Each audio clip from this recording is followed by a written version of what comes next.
It was a duel conducted in stairwells and cellars, at 10 paces and less. 2 designs, 2 doctrines, 1 question: who would command the next doorway? The German MP40 promised tidy bursts and a professional's economy. The Soviet PPSh-41 replied with noise, numbers, and momentum. In the rubble of Stalingrad and the forests of the east, these 2 submachine guns did not merely accompany infantry. They defined how wars of movement became wars of street corners. This is their record, measured not in sentiment, but in steel and sweat.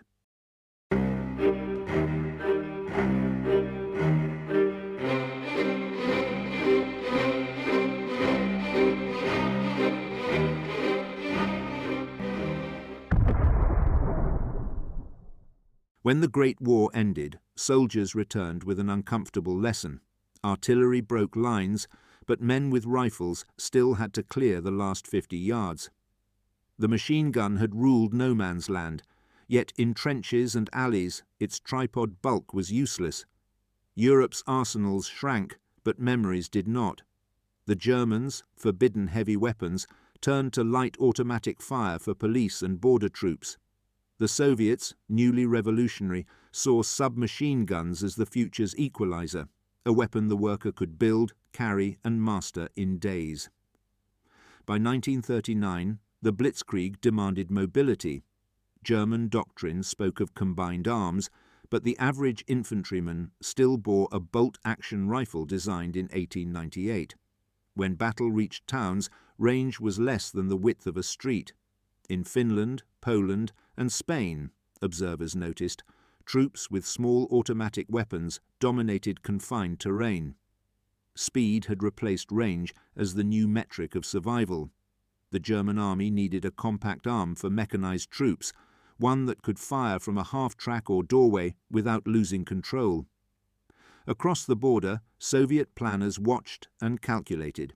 They saw that the next war would not be fought across fields, but within them, among factories and shattered villages where visibility ended at 10 meters. The 2 philosophies diverged early. The Wehrmacht sought precision, few cartridges, exact fire. The Red Army sought saturation, many weapons, cheap and loud. Out of that contrast would come 2 of the most recognizable silhouettes of the Second World War, the MP40 and the PPSh-41. The MP40 was conceived not as a revolution, but as a refinement.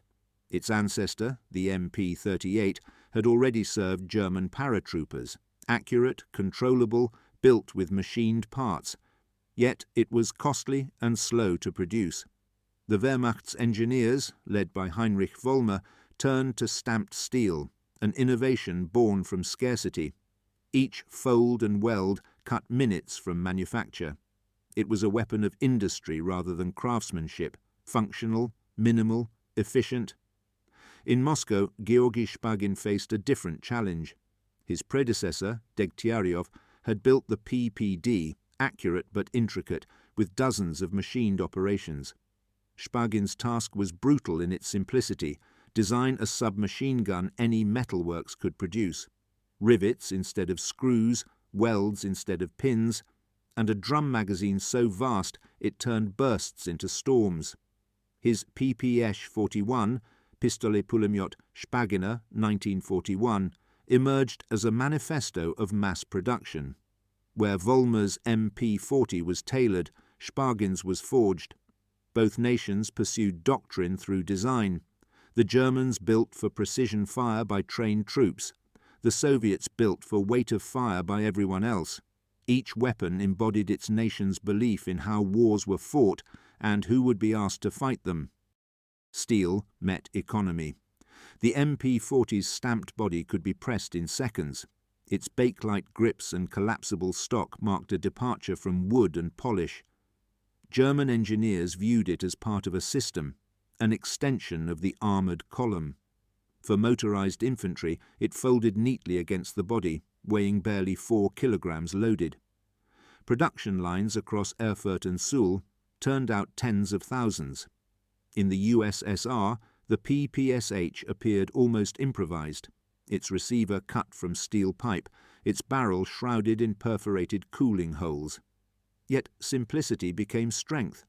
Soviet factories, some moved east beyond the Urals, assembled parts under canvas roofs, while snow fell through gaps in walls. The PPSh's drum magazine, holding 71 rounds of 7.62mm pistol ammunition, offered a volume of fire unmatched in the war's early years. Each line of rivets, each stamped panel, carried the philosophy of its nation. The Germans made fewer, tighter; the Soviets made more, rougher. Both believed their design was the future, one through engineering, the other through sheer output. The first field tests came not in laboratories, but in Poland, France and the Balkans. German NCOs quickly prized the MP40's balance. Its mild recoil and folding stock allowed short surgical bursts. But they also learned its weakness. Fine tolerances and open mechanisms loathed mud and frost. The MP40 worked best in clean gloves and dry quarters, conditions the Eastern Front would not provide. When the Wehrmacht met the Red Army in 1941, they found the PPSh already in the hands of Soviet scouts. At close range, its roar was overwhelming. Entire Soviet platoons armed with submachine guns could pour out 900 rounds per minute per man. The effect was psychological as much as lethal, a rolling thunder that made riflemen hesitate. Both weapons were tested not in measured trials, but in frozen towns and forests. German units began capturing PPSh-41s and rechambering them for 9mm ammunition. Soviet troops scavenged MP40s for parts and familiarity. The duel was not theoretical. It was daily, fought across thresholds, doorways and trenches. Stalingrad revealed the truth. The MP40, precise and disciplined, was built for order. The PPSh thrived in chaos. Soviet units armed entirely with PPShs moved like tides through the ruins, volume of fire compensating for inaccuracy. German troops, trained to conserve ammunition, found themselves outshot 10-1, yet each gun had its moment. In confined hallways, the MP40's slower rate of fire allowed control. Its 32-round magazine was small, but reloads were quick. In contrast, the PPSh's drums jammed when dented and were slow to refill. In winter, its open breech froze like everything else. The duel's outcome was not measured by a single victory, but by production. By 1943, over 5 million PPShs had been built, an industrial flood the Axis could not match. Factories poured them out as fast as wood stocks could be cut. The MP40, though admired, was doomed by its own precision. When Germany shifted to total war, its small arms industry could not rival the Soviet scale. The submachine gun altered not just battles, but economies. Germany's reliance on precision manufacture drained time and material. The Soviet method, stamping, welding, accepting imperfection, became the blueprint for post-war arms production worldwide. Simplicity proved a weapon in itself. Politically, the PPSh-41 became a symbol of Soviet endurance. It appeared on posters and parades, slung over the shoulders of workers turned soldiers. The MP40, sleek and foreign, became the shorthand for the occupier, the sound of authority in retreat. Both designs outlived their empires. After 1945, PPShs armed revolutions from Korea to Vietnam. MP40s surfaced in police stocks and partisan caches. The duel had created templates not only for guns, but for how nations armed their allies. In museums from Berlin to Moscow, the MP40 and PPSh-41 now rest behind glass. Their forms are instantly familiar, their reputations undimmed. Engineers note how their lines influenced later weapons, the German preference for ergonomics leading to the MP5, the Soviet principle of mass simplicity leading to the AK-47. Collectors find beauty in both, the MP40's folding stock and clean machining, the PPSh's drum and wooden stock. Yet these were never luxury items. They were tools, made to be lost, replaced, and forgotten in mud. Their legacies split with the world they came from. The West kept refinement, the East kept reach.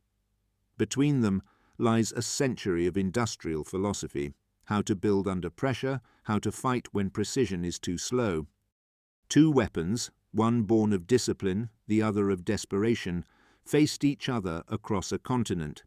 They spoke different languages of war, one measured, one relentless, yet both were made by men who understood that survival was measured in seconds, not ideals. In their barrels and bolts lies the story of modern conflict, efficiency meeting endurance, design meeting necessity. The MP40 and the PPSh-41 were not enemies, merely instruments of opposing beliefs. When the smoke cleared, both had proved the same truth, that a nation's tools reveal its soul more clearly than its speeches, and so, in glass cases and photographs, they remain, silent now, yet echoing the rhythm of a century that learned to build speed and call it progress.